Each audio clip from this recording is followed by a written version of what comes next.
Hello everybody, greetings from Paris. This is Carlos Montero. We have half an hour ahead to talk about everything is going here in the Olympics 2024.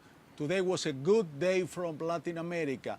We got two medals, one gold, one silver. Gold from Brazil, silver from Mexico. We are going to talk in details about this, but first let's see what our people has for us today. Eduardo Rigonesi. He was early this morning with the Mexican guys in the diving competition, and of course, you gave them good luck and they won a medal. Eduardo. Hello, Carlos. As you said, a very good day for the Latin crowd. We've been following our athletes in all the disciplines, in all the sports, and as you mentioned it, we are bringing luck to them. Whenever we go, there's somebody winning a medal for the Latin American community. Today was not the exception. We were there with the Mexican team. We were there talking to them also, and of course, we will bring you all the details just in a little bit, Carlos. Thank you, Eduardo. We'll be back with you in a few minutes.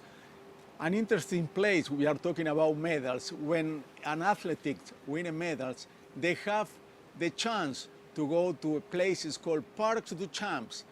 That's where they have a chance to see all the tourists who wants to get an autograph, take pictures. A lot of people there. Charlie Montero went there, and he's going to stay with us right now. Charlie, go ahead. What's going on? Hi, Carlos. How are you? We've already made it past the halfway point in the Olympics of Paris 2024. So I wanted to ask people on the street walking around what they thought about the Olympics so far. But wait, we'll find out more later on. Stay tuned, guys. That's exactly. Thank you, Charlie. We'll be back with you in any minute. Today, Friday, we are a week, 7 days from the opening ceremony, but before the opening ceremony, 2 days before, there were competition, and you know what competition started this Olympics 2024? Soccer.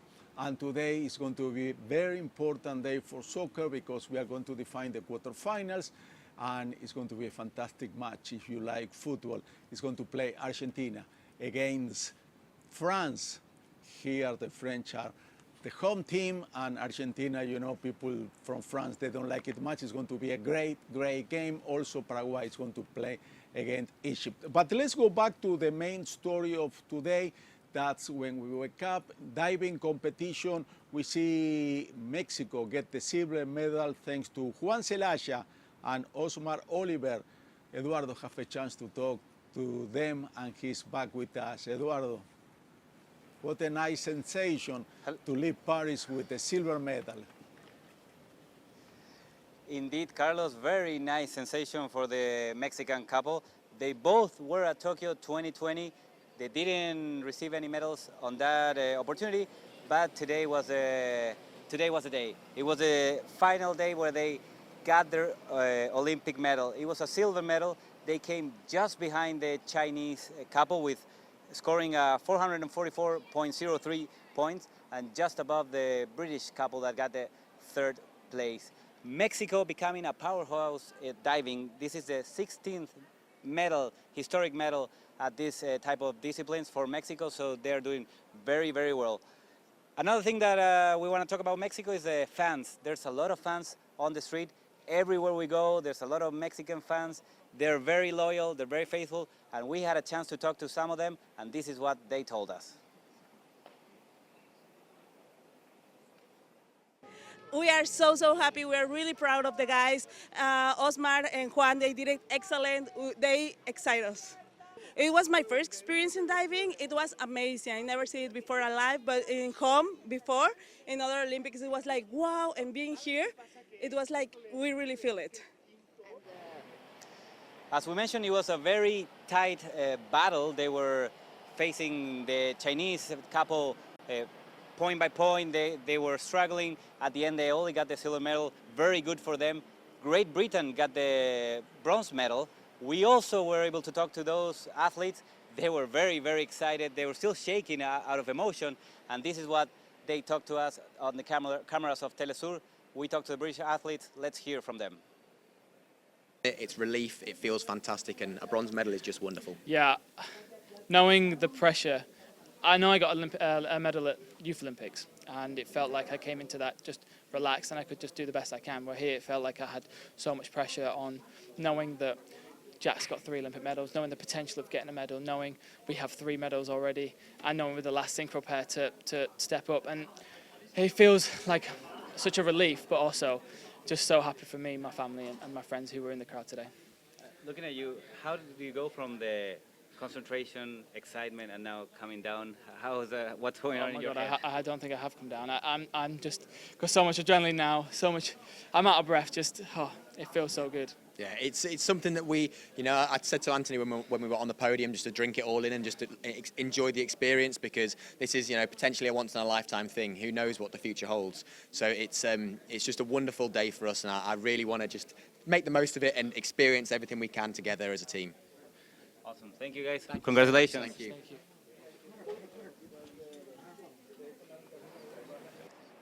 It's very moving, it's very touching to see these athletes that are Olympic athletes very excited. He was shaking out of emotion, he was out of breath.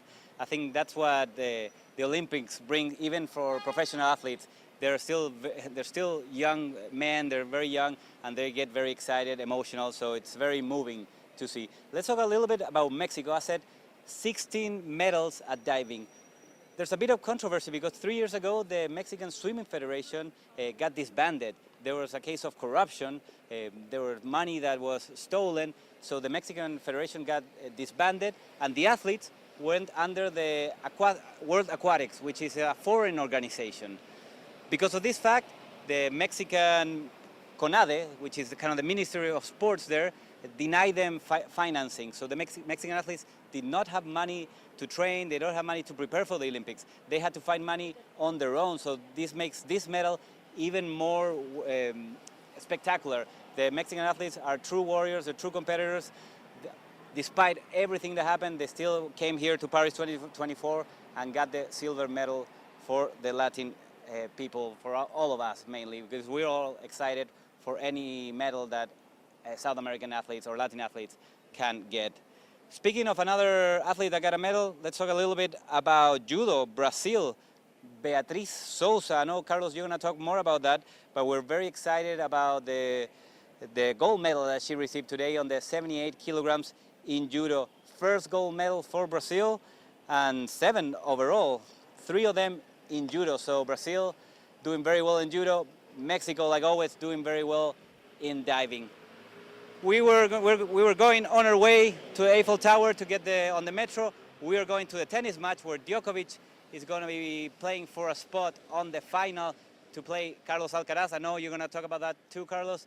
So I'm going to say bye for now and move on away so we can get to see Novak Djokovic battle Musetti from Italy for a spot on the final. Believe it or not, Eduardo get paid to go to see Djokovic in Roland Garros, to go to see all the events. It's a wonderful opportunity. Eduardo, enjoy it.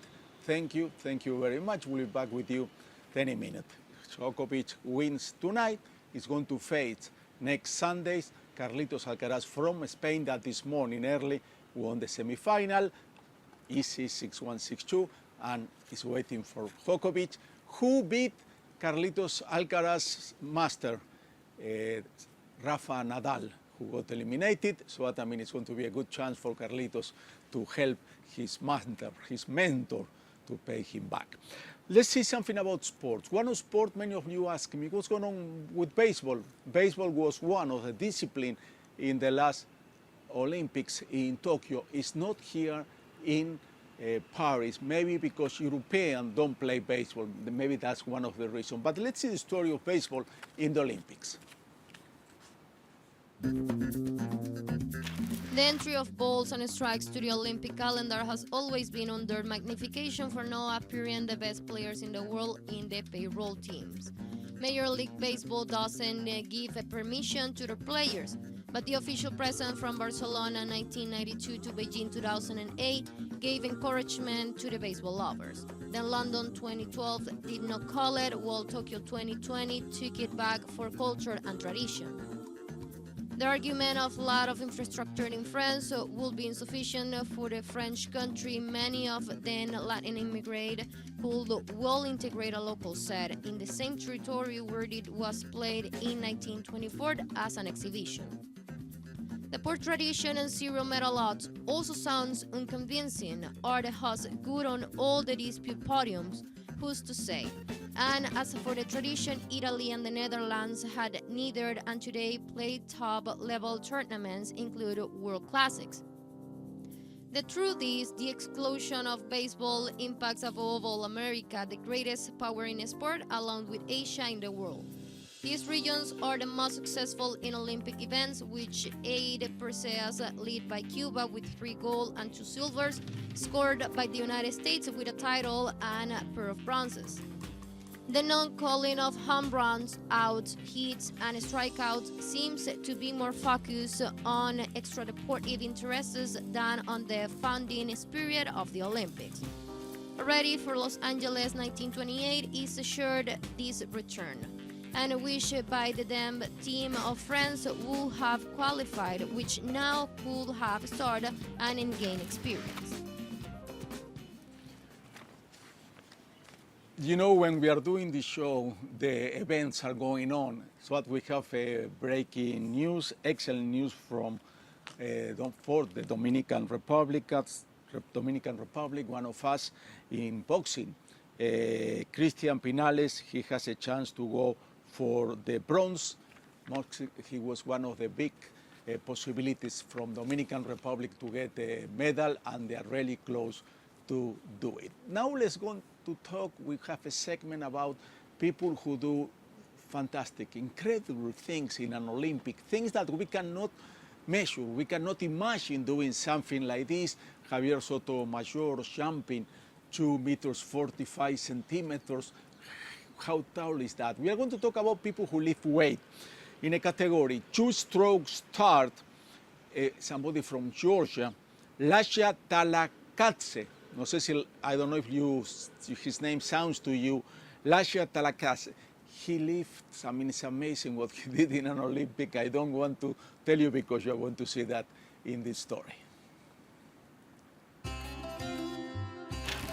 Georgian weightlifter Lasha Talakadze lifted 223 kilograms, a world record in the snatch, and 267 kilograms in the 2-stroke, which means that in the first case, he could lift an adult male lion in a deadlift, and in the second, almost 4 former Soviet leader Joseph Stalin, also from Georgia.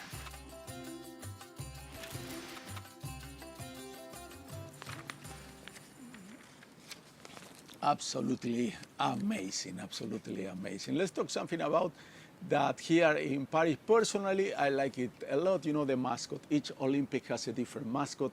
Here is the shape of a hat that the French people used during the revolution. And people like it, people don't like it. I want you to see, pay attention to the next story we are going to broadcast, and let's compare the mascot of Paris 2024 with others that we have in another Olympics. Since 1972 appeared to represent the Olympic Games enduring mascots on items, keychains, pins, stuffed animals, and magnets. In Munich 1972, the dog Wally, a multicolored dash hunt, symbolized endurance and tenacity. Montreal 1976, the 8-meat beaver, represents friendship and a creative energy. Moscow 1980, Misha the Bear personifies hospitality and kindness. Los Angeles 1984, the bald eagle Sam symbolizes freedom and competitive spirit. Seoul 1988, the white Hodori tiger, dressed in a traditional Korean hat, represents joy and hope. Barcelona 1992, a COVID dog returns in a surrealistic mode to embody passion and fun. Atlanta 1996, an abstract figure, Easy, comes to symbolize technology and innovation. Sydney 2000, Sid, a crocodile, a kookaburra, Oli, and Aigna Mili represent diversity and friendship. Athens 2004, Athena and Phoebus, human figures embodying victory and glory. Beijing 2008, each of the 5 Fuwa mascots represent an element of Feng Shui to symbolize luck and happiness. London 2012, the 2 steel and 1 plastic drops, Wenlock and Mandeville celebrate industry and technology. Rio de Janeiro 2006, the myths of animals of the Brazilian rainforest, Vinicius and the myths of plants, Tom, represent the flora and fauna of Brazil. Tokyo 2020, inspired by an animation character, Maritawa, together with Somini inspired by the type of a cherry tree. They represent the tradition and innovation of Japan. Paris 2024, this time the mascot does not represent animals, but furry cats, from which they take their name Fridge. The name and design were chosen as symbols of freedom. Each of these mascots have left a mark in the memory of spectators and athletes around the world as a symbol of the diversity and cultural richness of the Olympic Games. While Dominican Republic has a big chance to get the medals in boxing, Cuba so far didn't get any medals. All the hopes were in a judoka. Her name is Idalis Ortiz. She's been in many Olympics. And she got disqualified. She got eliminated, not disqualified, eliminated, so she's not going to have a chance to get a medal. But now we are in halfway in those Olympic Games. And Charlie has the chance to go to the Park to Champion to see what people think. Are they happy with the Olympics? They are not so happy? Let's see what Charlie found out. Hi Carlos, how are you? We've officially made it to the halfway point here in Paris for the Olympic Games, and we've seen some crazy events. We saw Argentina get gold in BMX, we saw Ecuador get gold in speed walking, but I also want to ask the people if they've been having a good time. So listen to this. Yeah, I've had a great day so far. I've just been to the volleyball. The atmosphere was absolutely amazing, really. So much fun. And what was the best event of the Olympics until today? Rowing, obviously. We're both rowers, so really? we're seeing our friends on Saturday row, and we saw a friend get a bronze medal today in the GB boat. So you guys are happy. Epic, yeah, really good. happy. Oh, I love the energy. It's good. It's great. What's been the best moment until now? Until now, the entrance of Brazil in the river, in the ceremony of opening of ceremony. We watched the Danish bike riders and saw their bikes, and then we waited because we were told that some of the riders were coming, and then we met some of them, and we took pictures with them and then had autographed on another. Yeah. Wow, that's awesome. So for you guys too, yeah. I guess. One of the other things that was very great was if you won a medal, you get cheered on and you can come. The champions part. Yeah. That's really cool. Yeah. And as well as the whole mood between all the people who are here to experience the Olympics Games, and everyone talk with each other. There's just a good mood and feel and everything. Yeah, it's been great. What's been the best event for you? What's like the most memorable moment? Women's 3-on-3 basketball, the best event. Really? Yes. Why? Because my mom coaches, and 5-on-5 is also great. It's been an amazing week so far. Yeah. What's been the best event so far? The best moment with the Olympics? Our guy from Canada, our boxer, he just won his quarterfinal fight and he's guaranteed a medal now. And fights on Sunday. If he wins, he goes for gold. Well, what do we expect, Carlos? Of course they're having a good time. People from all around the world have come here to Paris to see their favorite sports, and you can tell how happy they actually are. Back to you, Carlos. Thank you, Charlie. Thank you very much. Let's go to see the medal count. So far, in first place, hasn't been a change. China still having 13 gold medals, 27 altogether. USA is getting some strength, is in second place. The USA has 9 gold medals, 41 altogether. Then France, then Great Britain, and then Australia. We go a little bit down. We are going to see some of our countries that got some. Brazil has 1 gold, 3 bronze, and 3 silver. Then we have Argentina that has one goal, Ecuador, 1 goal, and that's the way Latin America is doing in these Olympics. Thank you very much. You can see that in the application of the Olympics Paris 2020. It's worth to follow them to see what's going on. They have information in the moment, immediately. Thank you very much. It was a great pleasure to be with you. Have a wonderful evening. See you tomorrow at the same time. Hasta mañana, amigos. Hasta la vista. Bye bye. Bye bye.